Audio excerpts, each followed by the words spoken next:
The woman arrived on the afternoon stage when dust devils were dancing across the main street of Holloway Creek, turning the air into something you could taste, grit and heat, and the particular loneliness that comes from too much sky and not enough people. She stepped down from the coach with a carpetbag that had seen better days and a bearing that suggested she'd seen worse. Her dress was black, practical, dusty from 3 days of travel, and her face was the kind that gave nothing away until she decided otherwise.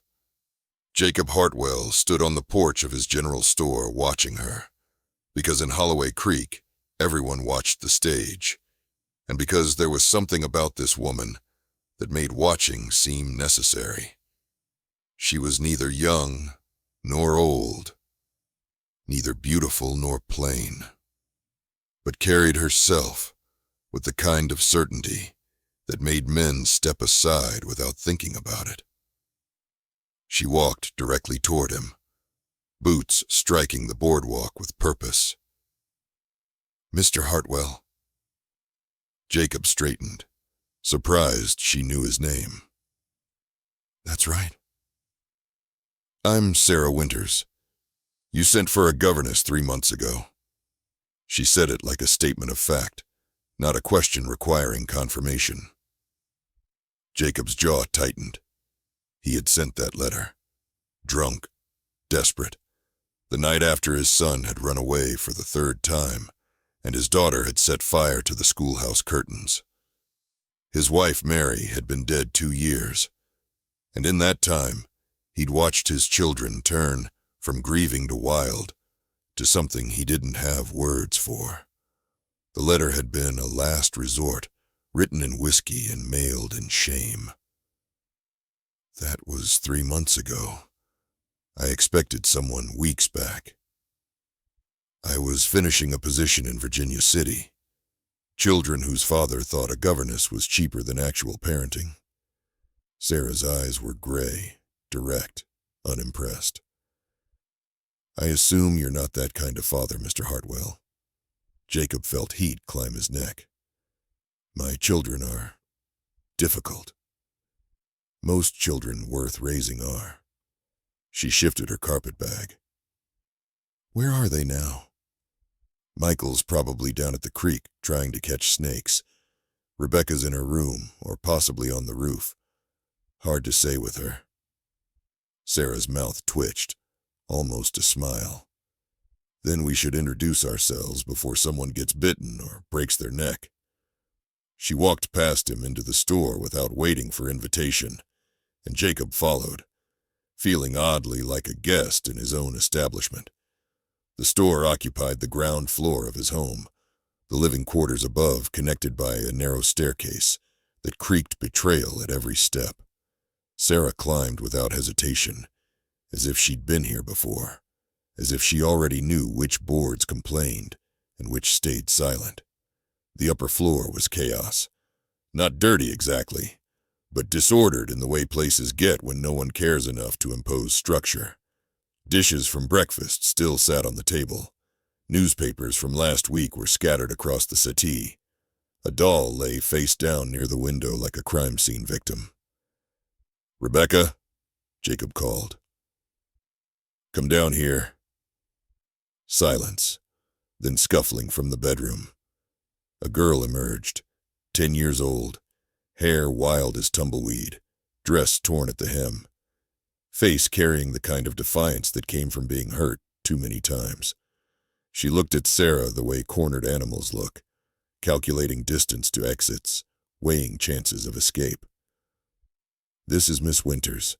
She's going to be staying with us." "We don't need anyone staying with us." Rebecca's voice came flat, rehearsed, the words of someone who'd said them before to other hopeful governesses. Sarah set down her carpetbag and studied Rebecca with the same directness she'd given Jacob. "No, you probably don't, but I'm staying anyway. Where's your brother?" "How should I know?"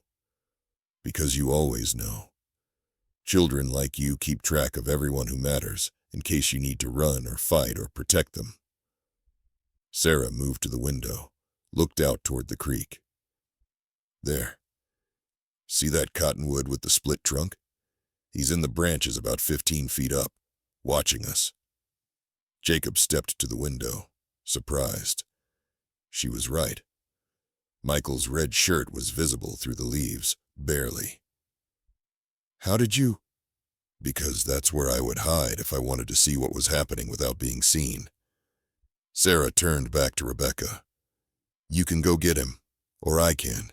Your choice. Rebecca's eyes narrowed. What if I don't do either? Then dinner will be interesting, because I'll cook for 3, and he'll go hungry, and you'll have to decide if you care enough about him to share. Sarah moved to the kitchen area, examining the sparse supplies. But that's hours from now. First, we should discuss rules. We don't follow rules, Rebecca said, chin lifted. Everyone follows rules. Question is whether they're good rules or stupid ones. Sarah found a pan, began assembling ingredients. Here are mine. 1. Don't lie to me because I'll know, and I won't forgive it. 2. Don't hurt each other or anyone else without cause. 3. If you're going to break something, make sure it's worth breaking. Rebecca blinked, thrown. Every other governess had led with don't and never, and absolutely not. What kind of rules are those? Ones that leave room for being human. Sarah cracked eggs into a bowl. Now go get your brother before he falls out of that tree and breaks something that isn't worth breaking. Rebecca stood frozen another moment, then turned and ran. Not to get Michael, but to warn him, Jacob realized. To tell him about this strange woman who saw through walls and spoke in riddles and somehow knew things she shouldn't. Sarah noticed Jacob watching her. You're wondering if you made a mistake. I'm wondering if you're what you claim to be. A governess. I've been one for 12 years. Before that, I was a school teacher in Philadelphia, until my husband died of cholera. Before that, I was a girl who thought the world was kind. She stirred the eggs with efficient motions. I'm exactly what I claim to be, Mr. Hartwell. Question is whether you're ready for what that means. Which is? That I'll make your children behave, but you won't like my methods. That I'll teach them things schools don't. How to track, how to survive, how to turn pain into strength instead of cruelty. That I'll require you to be a father instead of a shopkeeper who happens to have offspring. Her gray eyes fixed on him. Most men aren't ready for that. They want someone to make the problem disappear, not force them to face it. Jacob felt something in his chest tighten. You don't know me. No, but I know grief. Know what it does when you let it sit too long, when you feed it with guilt and absence. She poured the eggs into the hot pan. Your wife died, and you decided dying with her was easier than staying for your children. So you've been a ghost for 2 years, and they've been orphans with a living father. That about cover it? The words should have made him angry. Instead, they just made him tired. You're very direct. I'm honest. There's a difference. Sarah flipped the eggs.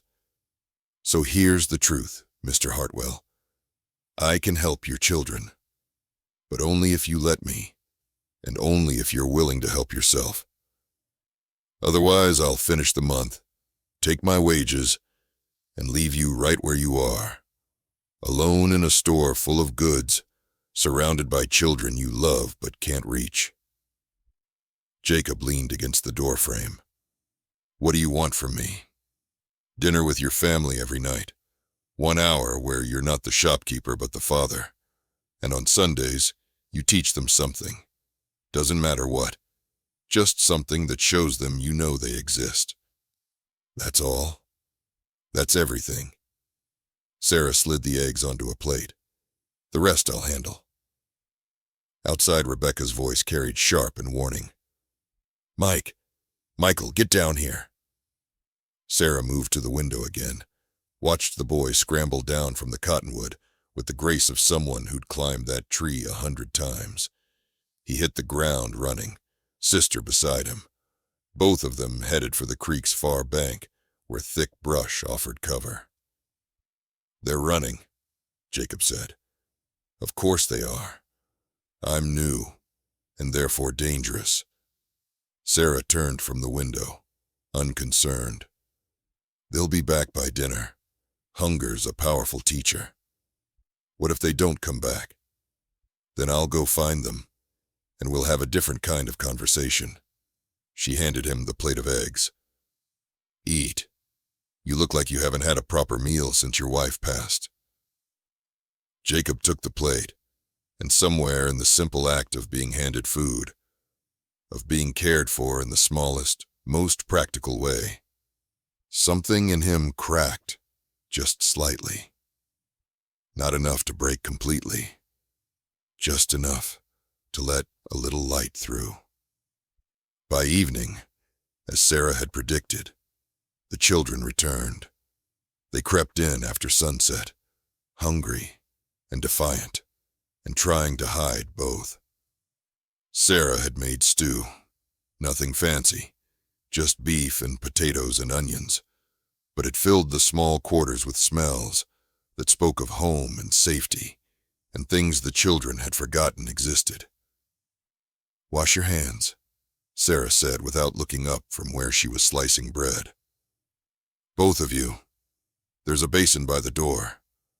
Rebecca opened her mouth to refuse, but Michael was already at the basin, hunger winning over pride. After a moment, she followed. They sat at the table, wary as wild horses at a new corral. Jacob joined them, awkward in his own space, unused to family dinners after 2 years of eating, standing at the store counter, or not eating at all. Sarah filled bowls, set them down with quiet efficiency. Before we eat, we say what we're grateful for. That's stupid, Rebecca muttered.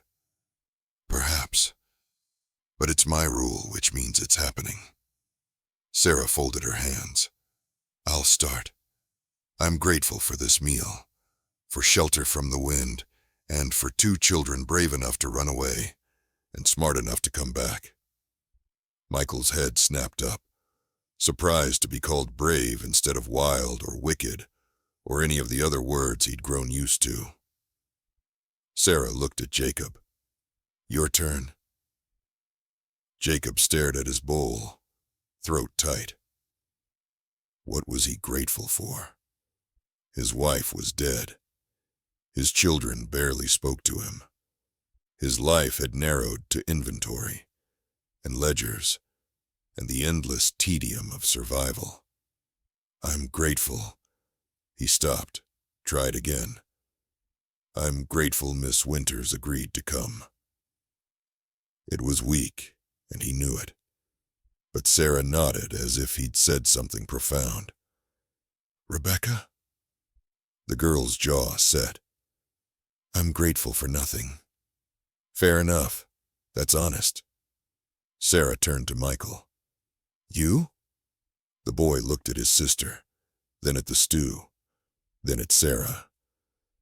I'm grateful you're not like the other ones. What were the other ones like? Sarah asked, though Jacob suspected she already knew. Mean, scared. They left. I'm not leaving.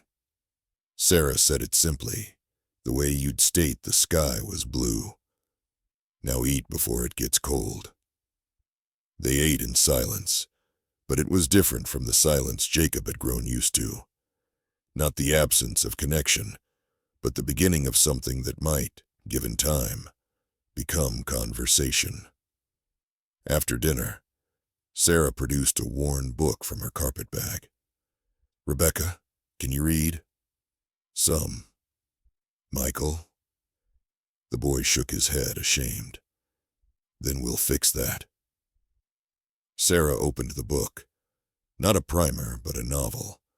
something with adventure and danger, and the kind of stories that made children lean forward instead of pull away. This is Treasure Island. It's about a boy, pirates, and a map to gold. I'll read tonight.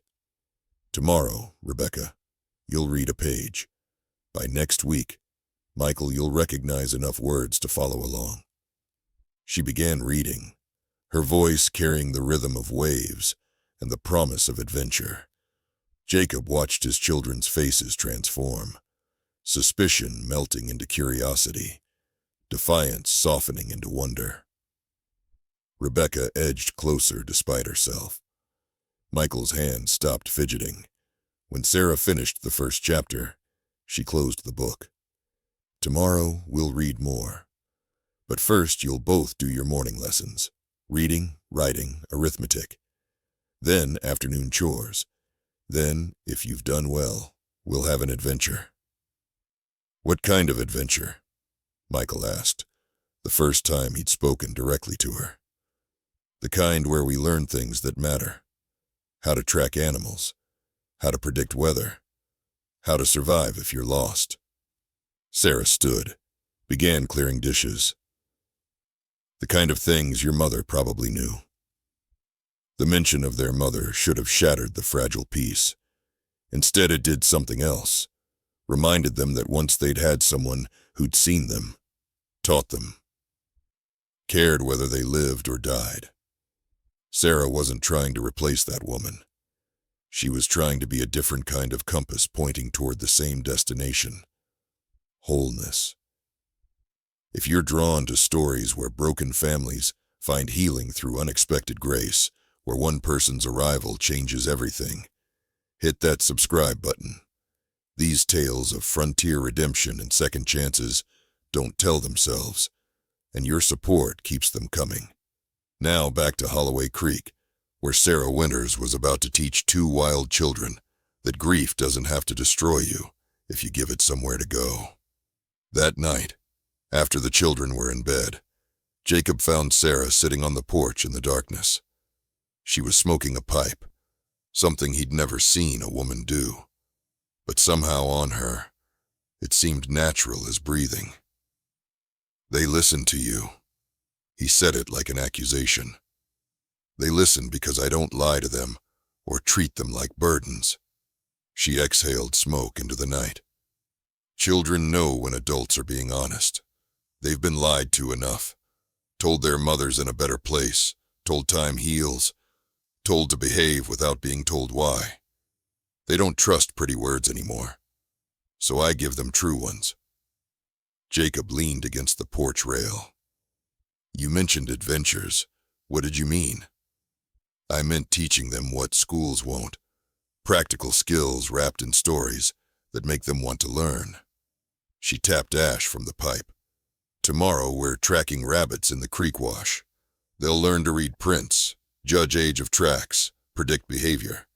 Next week we're identifying edible plants. Week after, we're learning constellation navigation. That's not standard curriculum. Standard curriculum produces standard children. Yours aren't standard. They're half wild and wholly grieving and sharp as broken glass. Standard curriculum will bore them back into rebellion. She looked at him in the darkness. Unless you'd prefer I teach them embroidery and French? No. No, your way sounds right. Jacob hesitated. My wife used to take them into the hills, taught them bird calls, showed them where the deer bedded down. I never saw the point until now. The point is connection. To the land, to each other, to something bigger than grief. Sarah stood, knocked ash from her pipe. She sounds like she was remarkable. She was. Jacob's voice caught. I don't know how to be what they need without her. You're not supposed to be her. You're supposed to be you, flawed, grieving, but present. That's all they really want, Mr. Hartwell. Your presence, not your perfection. She went inside, leaving him alone with stars and guilt, and the first small stirring of something that might, eventually, become hope. The days that followed developed a rhythm. Mornings were lessons, reading and arithmetic and writing, taught not from primers but from practical application. Sarah had Rebecca calculate inventory for the store, taught Michael to read by having him sound out labels on tins and bottles. The children learned because learning had purpose, because it connected to the world they touched, instead of existing in abstract removal. Afternoons were adventures. Sarah took them into the hills surrounding Holloway Creek, teaching them to read the land the way others read books. She showed them how to follow rabbit tracks, how to identify poisonous plants from helpful ones, how to find water by watching where birds flew at dawn.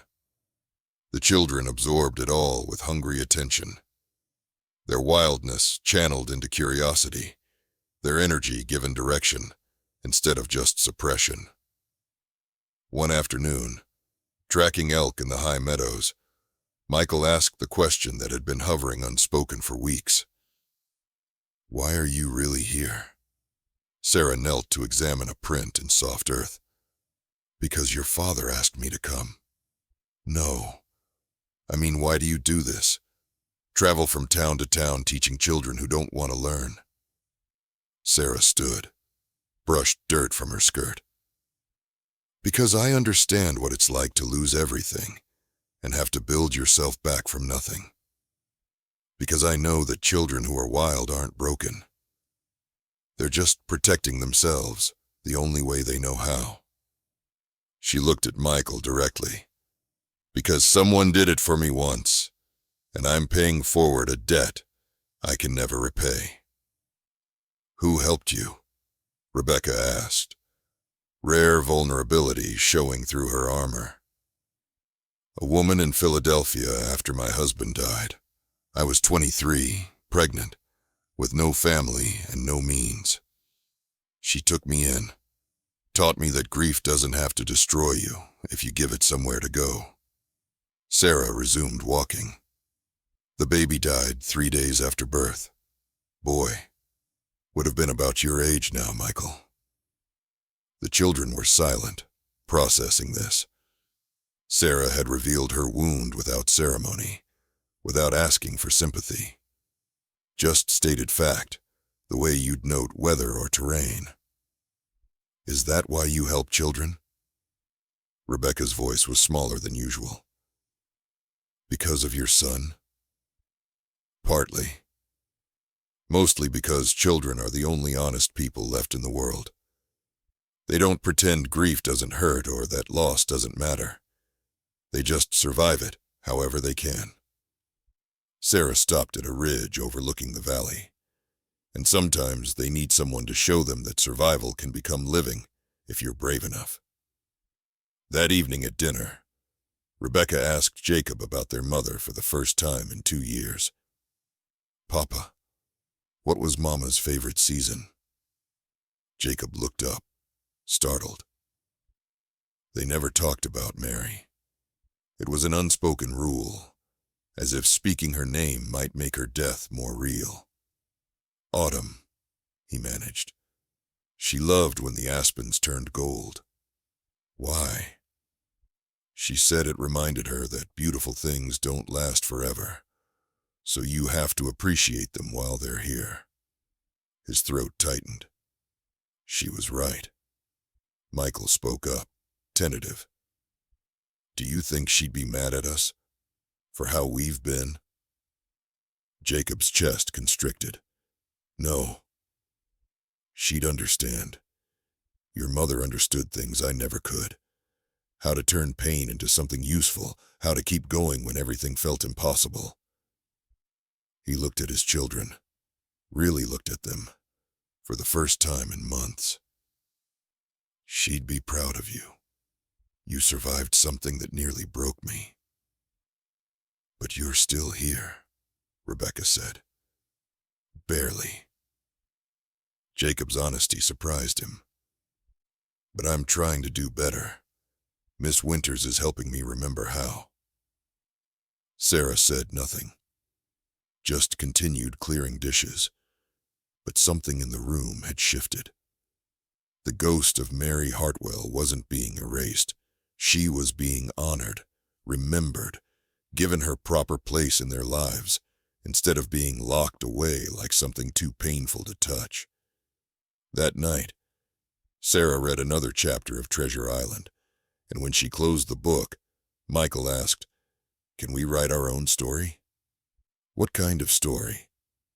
"About Mama, about what she taught us, so we don't forget." Sarah looked at Jacob, who nodded, unable to speak past the lump in his throat. "Then that's what we'll do," Sarah said. "Each of you will write something you remember.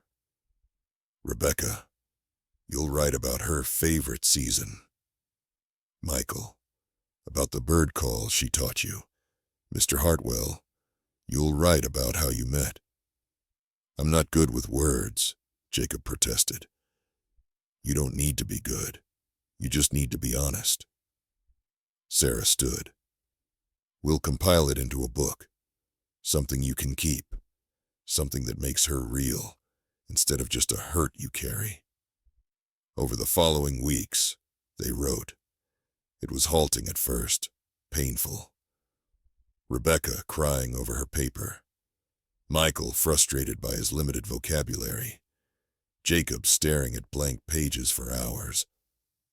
But Sarah was patient, coaxing out memories like drawing splinters, helping them find words for grief that had lived too long in silence. The book they created was crude. Childish handwriting, spelling errors, Jacob's rough scrawl. But it was real. It held Mary Hartwell not as a perfect saint, but as a woman who'd loved birds in autumn, who'd taught her children to track and laugh, who'd chosen a quiet shopkeeper because he'd made her feel safe in a world that rarely felt safe for anyone. The day they finished it, Sarah wrapped it in oilcloth and placed it on the mantel. There. Now she's not a ghost. She's a story you can hold. Rebecca touched the bundle, careful as handling something sacred. "Thank you." Sarah nodded. "Now we can start building new stories, not to replace her, but to add to what she began." That Sunday, Jacob took his children fishing at the creek, something he hadn't done since Mary's death. He was awkward at first, unsure how to be a father instead of a shopkeeper. But Sarah had given him permission to be imperfect, and somehow that made it easier. Michael caught 3 trout. Rebecca caught 2 in an old boot, which made them all laugh. Real laughter, the kind that surprised them by arriving unexpected and welcome. They cooked the fish over a fire, and Jacob taught them how Mary had shown him to fillet properly, how to know when flesh was done, just by touch. "Your mother," Jacob began, then stopped, tried again. "She used to say that the best meals were the ones you caught yourself, that food tasted better when you'd worked for it." He looked at his children. "I think she meant more than just fishing. I think she meant that things you build yourself matter more than things given to you." "Like our family," Rebecca said quietly. "Like our family," Jacob agreed.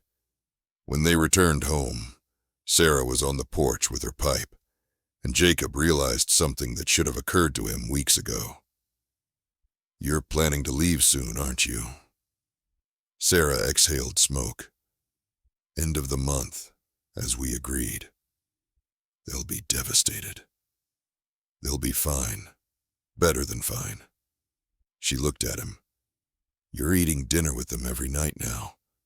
You took them fishing. You're becoming the father they needed instead of the ghost you were.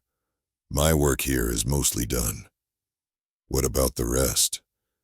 The rest, they'll learn from you and from each other." Sarah stood. "I don't stay, Mr. Hartwell. I never stay. I come in, Help families remember how to be families, then move on. That's the job. It's a lonely job. It's the job I chose, or it chose me. Same thing in the end.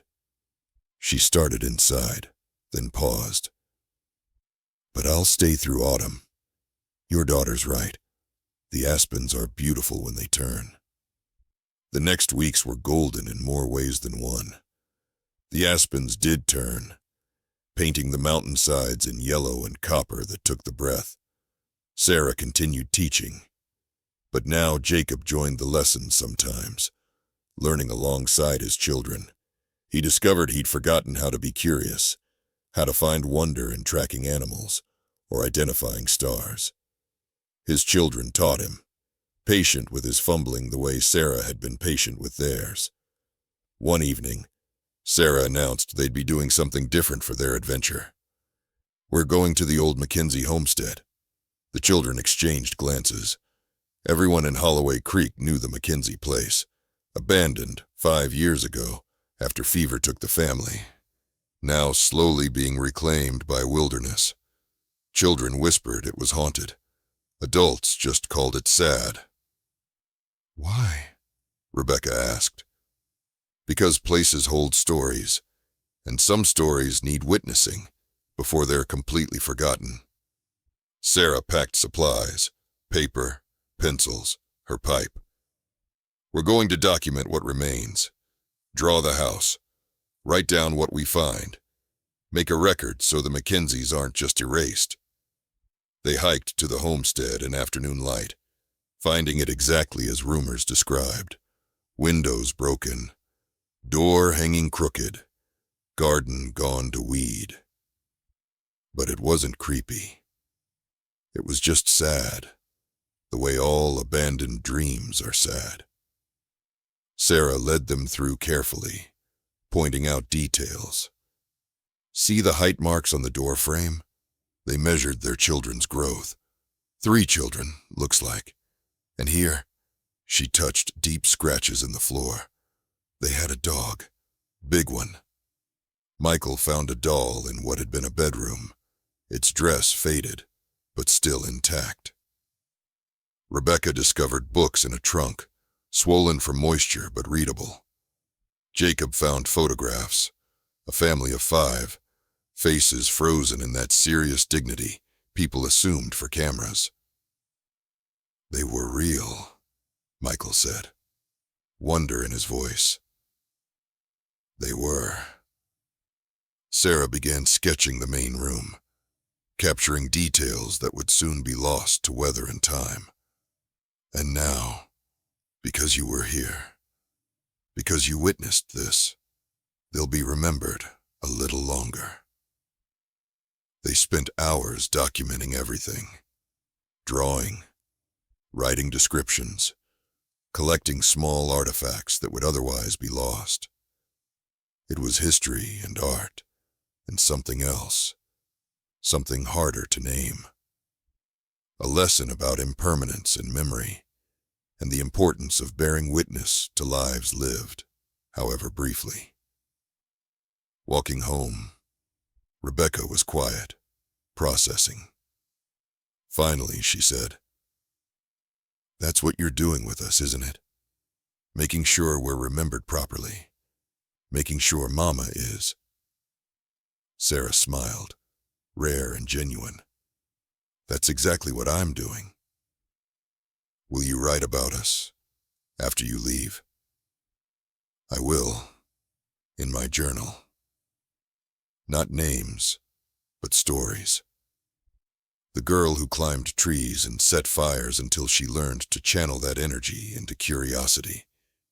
The boy who couldn't read until someone showed him why it mattered.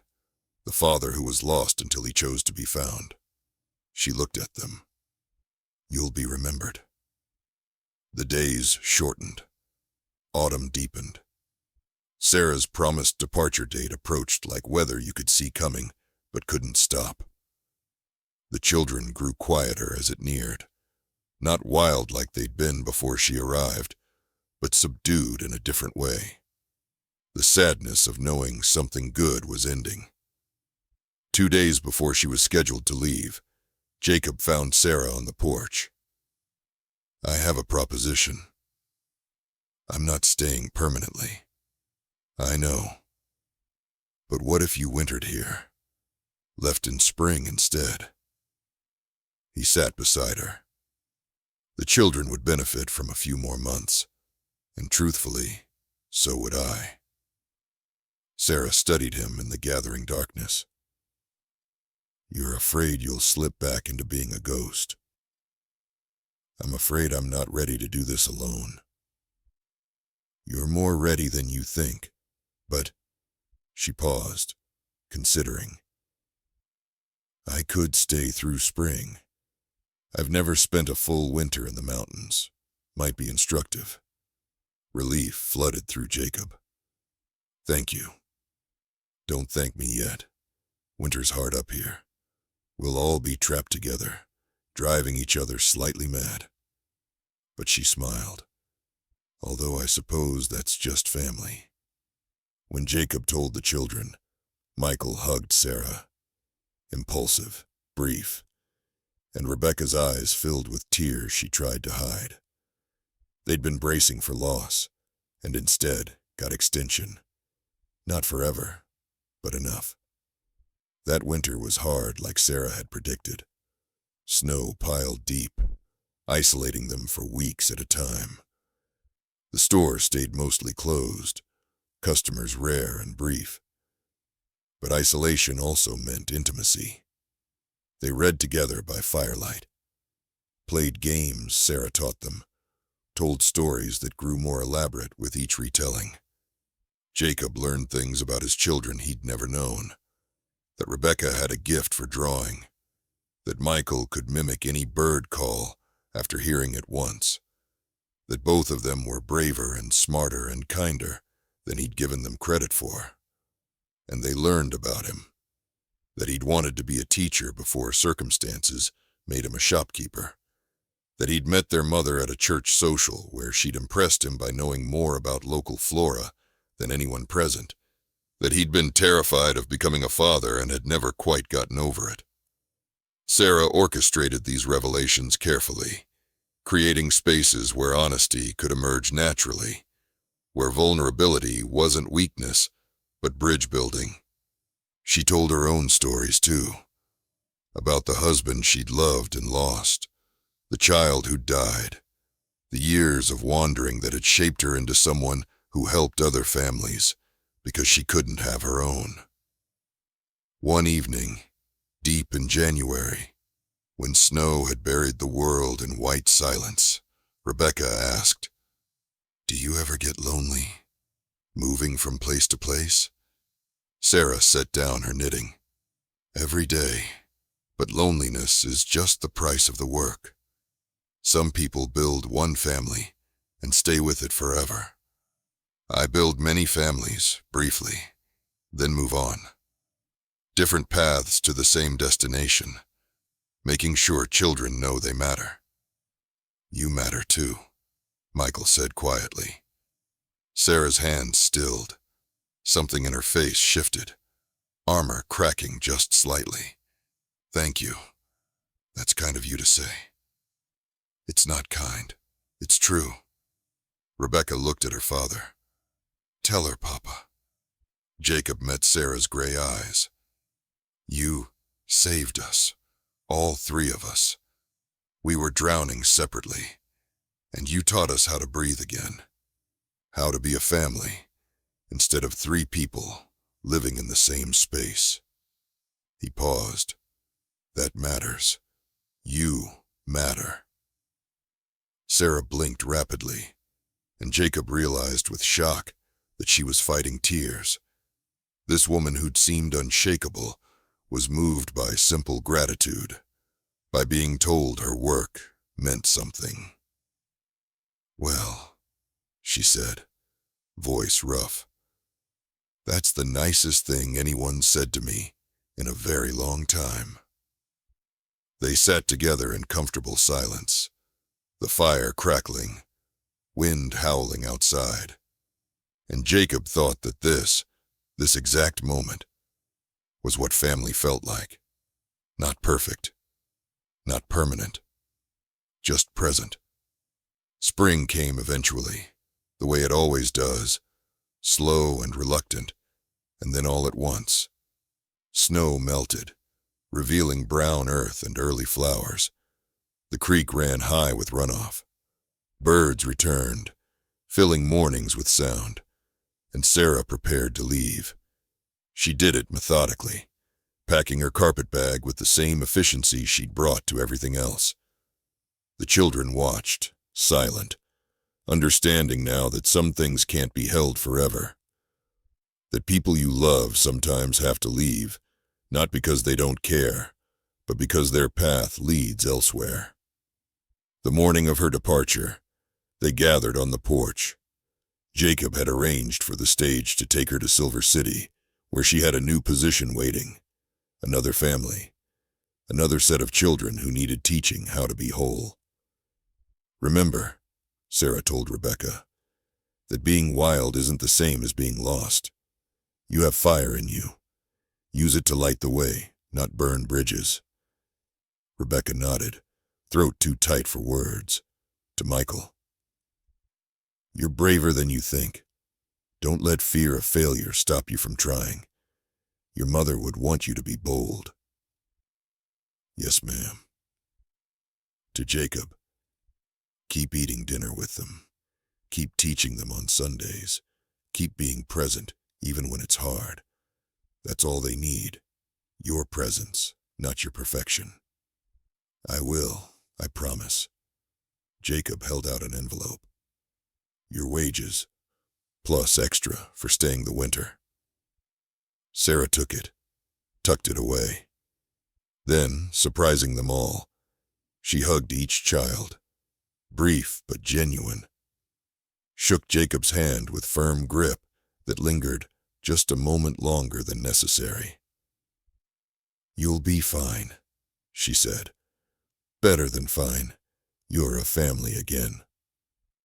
The stage arrived, dust announcing it before sound did. Sarah climbed aboard, carpetbag stowed, taking her seat by the window. As the driver prepared to leave, she looked out one last time at the family standing together on the boardwalk. Father, daughter, son, whole in a way they hadn't been when she'd arrived. She didn't wave. Neither did they. Some goodbyes are too significant for casual gestures. The stage pulled away, and Jacob felt his children press against him, seeking comfort in the only parent they had left. He put arms around them, held them close, and realized that Sarah's greatest gift hadn't been teaching his children, or even teaching him. It had been teaching all of them that family wasn't something you inherited or lost. It was something you built daily, through presence and honesty, and the willingness to keep showing up, even when it hurt.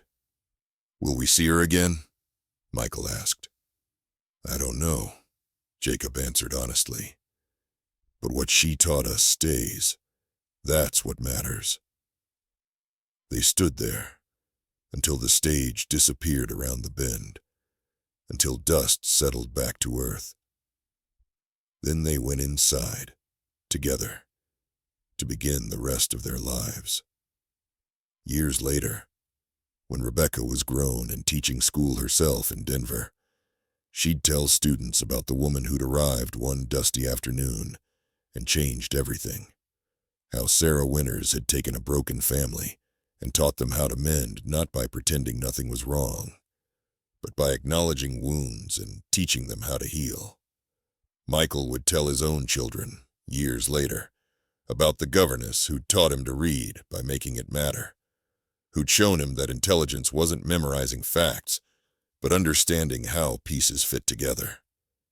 And Jacob, grown old in his store, would tell anyone who asked that the best decision he'd ever made was writing that desperate letter on a lonely night.